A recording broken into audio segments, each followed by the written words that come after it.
ሰላም ጤና ይስጥልኝ ክቡራትና ክቡራን የቲክቶክ ተከታታዮቼ ወይም ፎሎወሮቼ ወዳጅ አክባሪዎቼ እንደምንድን ናችሁ? እኔ ሁሉ ጊዜ እንደምናገረው ዛሬ አንድ ቻሌንጅ ይዤላችሁ መጥቻለሁ። አካውንታችሁን አክቲቭ በማድረግ በርካታ ተከታዮችን የምታገኙበትን ሲስተም ነው የምነግራችሁ።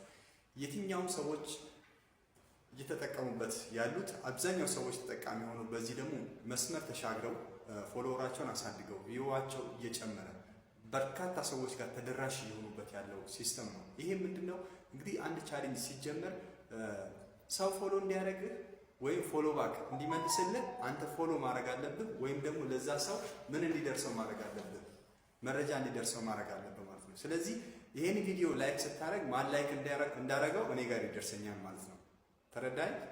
ስለዚህ ቪዲዮውን ላይክ ያደረገልኝን ሰው ገብቼ ቪዲዮውን ላይክ አደርግለታለሁ ማለት ነው። ስለዚህ ለኔ አሳወቀኝ ማሳወቂያ ወይም ኖቲፊኬሽን ደረሰኝ ማለት ነው።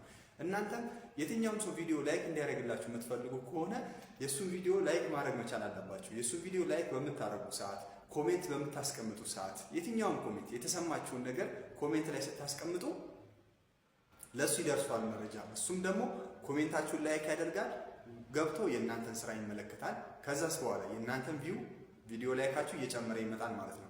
እናንተ የሆነን ሰው አካውንት ሼር የምታደርጉ ከሆነ ቪዲዮ ሼር የምታደርጉለት ከሆነ እሱም የእናንተን ቪዲዮ ሼር ማድረጉ አይቀርም። ስለዚህ ሁላችሁም ተደጋግፋችሁ ለማደግ የምትፈልጉ ከሆነ ዝም ብላችሁ ያገኛችሁትን ቪዲዮ ላይክ፣ ሼር፣ ኮሜንት አድርጉ ማለት ሳይሆን ይጠቅማል፣ ይመጥናል የምትሉ ሰዎች የተሰሩ ቪዲዮዎችን ለእናንተ ደስተኛ ያደርጋችሁ ቪዲዮዎችን እናንተ የምትወዱትን ስራ የሚሰሩ ቪዲዮዎችን የሚያዝናኑ የሚሆን የሚያስተምሩ ሰዎችን ቪዲዮአቸውን ላይክ ብታረጉ፣ ኮሜንት ላይ ሐሳብ ብታስቀምጡ፣ ሪፖስት ኮፒ ሊንክ ብታረጉ መልሶ ያ ሰውዬ የእናንተን ቪዲዮ ላይክ፣ ኮሜንት፣ ሪፖስት ማድረጉ አይቀርም። ስለዚህ ዋናው መሰረታዊ ነገር እናንተ የሰውን ቪዲዮ ላይክ ማድረግ፣ ሰውን ፎሎ ማድረግ አስፈላጊ መሆኑን እንድትረዱ በዚች አንድ መስመር ነግሬያቸዋለሁ። ሁለተኛው ነገር ደግሞ ምንድነው? አካውንታችሁን አሁንም አክቲቭ አድርጋችሁ ለመቀጠል ምን ማድረግ አለባችሁ ሲባል አንደኛ በሳምንት 3 እንደው በትንሹ ነው። በሳምንት 3 በትንሹ ኦሪጂናል ሳውንድ እና ኦሪጂናል ምስል የያዙ ቪዲዮዎችን ልክ እንደዚህ እያወራችሁ ፖስት ብታደርጉ ቲክቶክ ያበረታታችኋል። ከ1 ደቂቃ በላይ የሆኑ ቪዲዮዎችን ማለት ነው። ስለዚህ እነዚህ ቪዲዮዎች ፖስት በምታደርጉ ሰዓት ሰዎች የእናንተን ሀሳብ ስለሚረዷችሁ ቋሚ የሆነ ደጋፊና ፎሎወር የማግኘት እድል ይኖራችኋል ማለት ነው። ሌላ በተጨማሪ ቲክቶክ አካውንታችሁ ሌቭሉ ማደግ መቻል አለበት። ስለዚህ በተለይ ከ5000 እና ከ1000 በላይ ተከታይ ከ1000 እስከ 5000 ድረስ ተከታይ ያላችሁ ሰዎች ሌቭላችሁን እንደው እስከ 5 እስከ 10 ሌቭል ብታደርሱ ጥሩ ነው። 10000 ተከታይ ደግሞ የሞላችሁ ሰዎች ምን ማድረግ አለባችሁ? ሌቭላችሁን ከ10 እስከ 20 ሌቭል ብታደርሱ በጣም አካውንታችሁ ተጠቃሚ ይሆናል ማለት ነው። ሁለተኛ ነገር ላይቭ መግባት። ከ1000 ተከታይ በላይ ያላችሁ ሰዎች በየቀኑ ከ5 እስከ 15 ከዛም በላይ ያክል ደቂቃ ወይ የራሳችሁን ቤት ላይቭ ከፍታችሁ በመቀመጥ አሊያም ደግሞ የሰው ላይቭ ላይ በመግባትና በመቀመጥ አካውንታችሁን አክቲቭ ማድረግ ትችላላችሁ።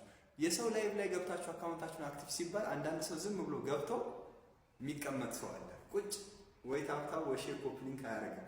በዛን ሰዓት ላይ ሊሚት ይዛችኋል። እንዴት ነው ሊሚት የሚይዛችሁ? እዛ ላይቭ ላይ ታብታብና ሼር ኮፒ ሊንክ ሳታደርጉ ዝም ብላችሁ ብትቀመጡ፣ ሰዎችን ፎሎ እያደረጋችሁ ብትቀመጡ ሊሚት ይዛችኋል ማለት ነው። ሊሚት የያዛችሁ ሰዎች ገጥሟችሁ ከሆነ ታውቃላችሁ። አንድ ሰውን ፎሎ ስታደርጉ ወይም ፎሎ ባክ ለመመለስ ስትሞክሩ ፋስት ሪኮንትሊ እያለ የሚመልስባችሁ ከሆነ ሊሚት ይዛችኋል ማለት ነው። ሊሚት ደግሞ የ24 ሰዓት 72 ሰዓት የ3 ቀን እያለ ሳምንት ምናምን እያለ የሚገድባችሁ ከነጭራሹ ሰው ፎሎ እንዳታረጉ ከነጭራሹ ሰው ፎሎ እንዳያረጋችሁ ገድቦ ሊያስቀምጣችሁ ስለሚችል ገደብ ወይም ሊሚት እንዳይዛችሁ ምንድነው ማድረግ ያለባችሁ? እናንተ የሰው ላይቭ ላይ ገብታችሁ የምትቀመጡበት ሰዓት ታብ ሼር ኮፒ ሊንክ ማድረጋችሁ በጣም አስፈላጊ ስለሆነ እቺን ነገር ከትንሹ እውቀቴ በመነሳት የሰጧችሁ ምክር ስለሆነ ተጠቀሙበት። ስለዚህ ማንኛውም ሰው ላይቭ ላይ ብትቀመጡ ብትገቡ ታብ ሼር ኮፒ ሊንክ ማድረግ የራሳችሁን አካውንት አክቲቭ ለማድረግ ከፍተኛ አስተዋጽኦ ስላለው እቺን ነገር ተጠቀሙባት ለማለት ፈልጋለሁ።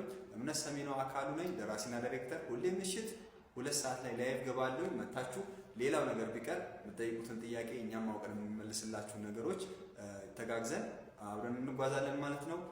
ማንኛውም ጥያቄና አስተያየት ካላችሁ ላይቭ ላይ መታችሁ መጠየቅ ትችላላችሁ።